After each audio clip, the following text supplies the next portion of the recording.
So for our project, we focused on depression and cognition by Jillian Boutnick, Cassie Lagner, and Megan McGilvery.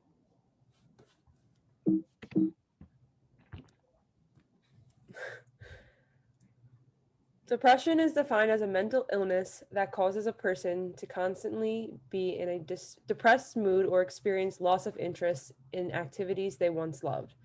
Studies like the depression articles read have shown that when a person is going through puberty, the risk of onset of depressive symptoms increases, and it tends to and girls tend to have higher rates than guys when it increases. Major depressive disorder is a common form of clinical depression that happens in timeframes like 2 weeks at a time or longer. Some of these symptoms include loss of sleep or too much sleep, weight gain or weight loss, loss of energy, feeling worthless, and more. So cognitive impairment is a criterion of major depressive disorder in the DSM-5. So since it's been put in the DSM-5, it means that it's very widespread, very common, and cognitive impairment impacts the daily life of depressed people in a variety of ways. It impacts their decision-making, it impacts their controlling of emotions, it impacts their conscious thinking. And when psychologists look to generalize cognitive impairment in depressed individuals, they usually do it in two approaches. So the normative approach measures cognitive abilities in comparison to the general population, which compares like depressed individuals with non-diagnosed individuals, while the idiographic approach measures the incline or decline of cognitive abilities of like one specific person who is diagnosed with depression. And if you go to the next slide, one of our studies found that 66% of depressed individuals considered cognitively normal across the general population actually had impairments idiographically, meaning that they had cognitively declined since they were first diagnosed with depression.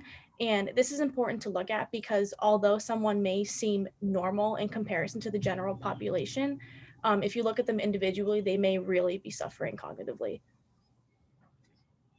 And so depression affects many parts of the brain. You could see here that it affects the frontal lobe, the anterior cingulate, the hippocampus, the amygdala, and the nucleus accumbens. And so research has basically shown and focused on the hippocampus and the frontal lobe regions. And so there's not a lot of research on the amygdala and the anterior cingulate, but it seems to be coming up into research. And so research has shown that that treatment in people with major depressive disorder in the anterior cingulate region has seemed to help alleviate some of these cognitive symptoms, which can be conflicts in information processing, action outcomes, and also impaired decision making. And so their research has also shown abnormalities in regions of the amygdala and the hippocampus.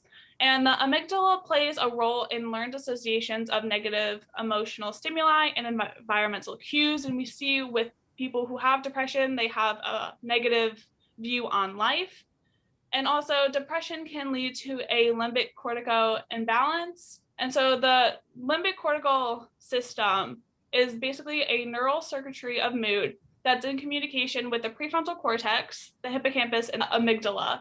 If these systems are imbalanced, it could lead to deficits in cognitive and affective processes, such as operant and emotional learning. And so deficits in cognition with people with depression can vary within magnitude, ranging from minimal to large effect sizes. And so with working memory, people with depression can have varieties of implications with their working memory. And so our working memory is the small amount of information that can be held in our mind. So basically 7 plus or minus 2 bits of information. And people with depression have a hard time of allocating their attention. And they also have some deficits in all areas of their working memory, such as the phonological loop, the visuospatial sketchpad, and the central executive. And so research with the central executive, which coordinates activity in the cognitive system, especially in the working memory, has shown in a study focusing on the central executive, participants were asked to hear a list of letters which partake to the phonological loop. and they were asked to repeat them backwards, which pertains to the visuospatial sketchpad. And so results show that individuals with depression correctly repeated 2.8 letters in a row, in contrast to 4.9 letters for individuals without depression. And so basically this shows that depression has a significant impact on what is processed through one's working memory. And therefore, if information is not getting through to one's working memory, it will not reach long-term memory. Studies have also shown that depression has an influence on long-term memory. Cases where people have had depression longer, like for years, shows a higher memory impairment than those who've had no depressive symptoms for long. Episodic memory and semantic memory play an important role in how long-term memory is affected through depression. Episodic memory is related to the events that has happened in your life, whereas semantic memory is more about knowledge and facts about everything else around. It is found that people with major depressive disorder are lacking in the areas of the brain that contain the episodic and semantic memory.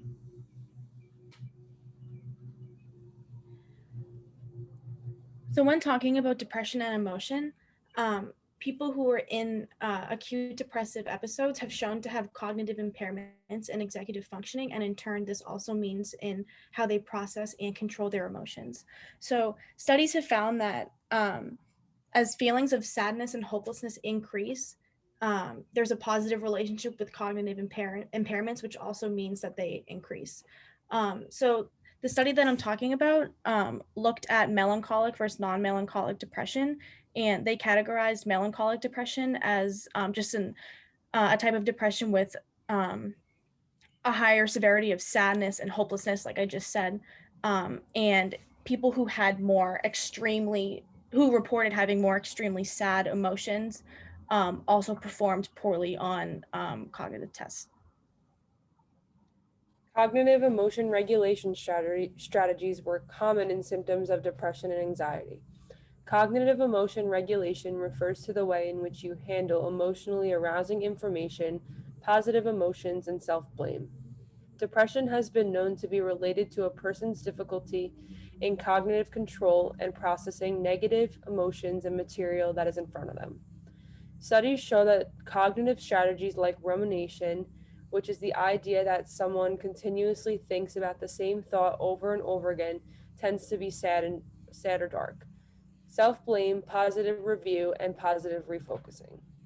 Studies showed that relationships between rumination and self-blame provide suggestions that strategies of cognitive emotion regulation were maladaptive.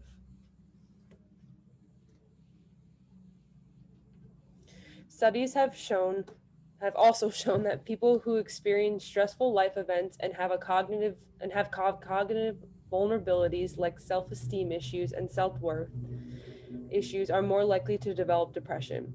Low self-esteem and low self-worth can be described as someone who lacks confidence about the person they are. They tend to feel like no one loves them and are incapable of doing the right thing. The description of this turn goes hand in hand with the description of depression as well.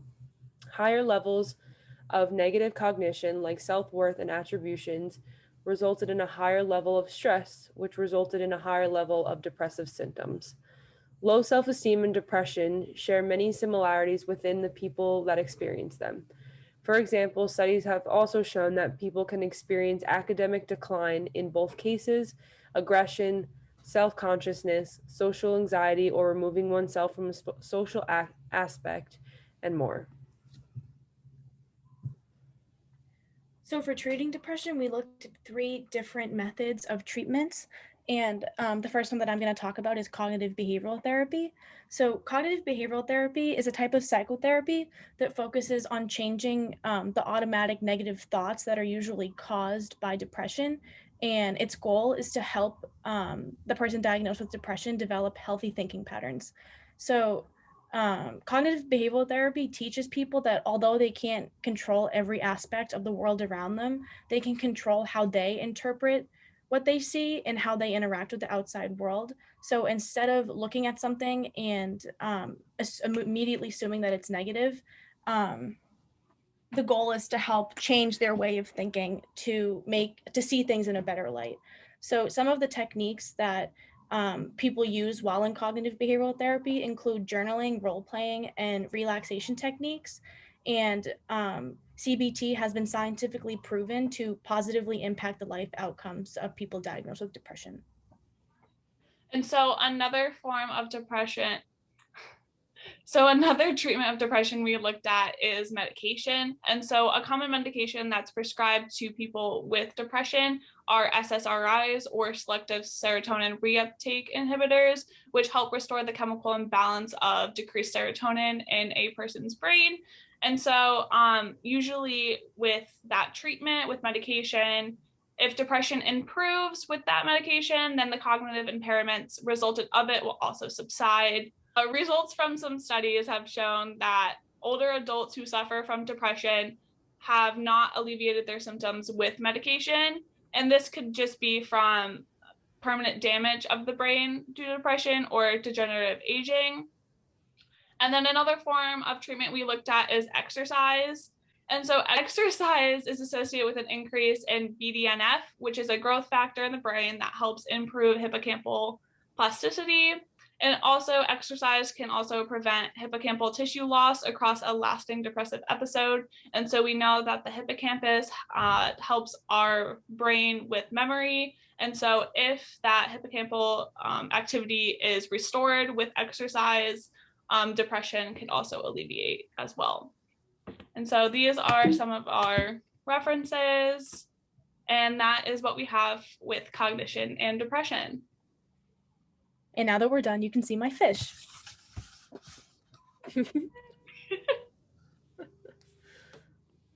Thank you. Thank you.